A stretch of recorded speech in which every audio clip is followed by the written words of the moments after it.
Alright, now I have audio working. Welcome from Kentucky. I'm on the road doing some traveling. For question one, I chose Kolb's model, which has four types.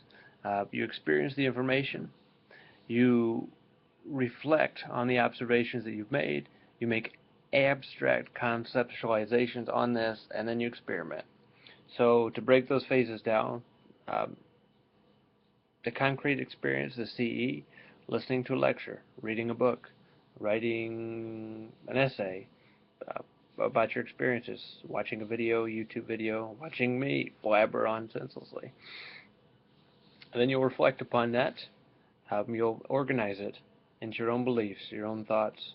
Even though it may have religious context, things in your life. Everybody has different versions of their reality. We have different ways that we see things. Each of us can see or read one thing, one passage, one bit of information. And I'm sure most of us could come up with a different spin.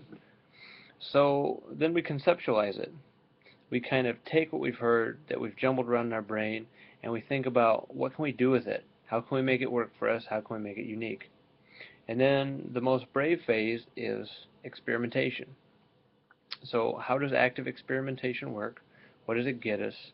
And are our ideas crazy? Now, the author brings up one form of experimentation, which is taking a thesis or the weird, strange ideas, the spin on the information that we've come up with, and putting it out there in front of our peers so that we can receive feedback and get information from our students, our peers, or teachers.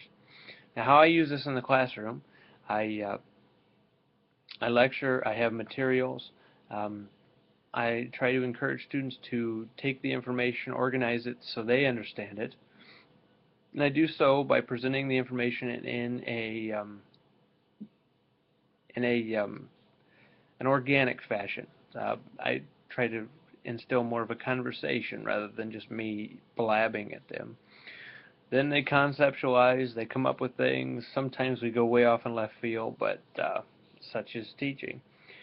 And then the experimentation phase, for us, we are technical, so it is showing me it's competency based.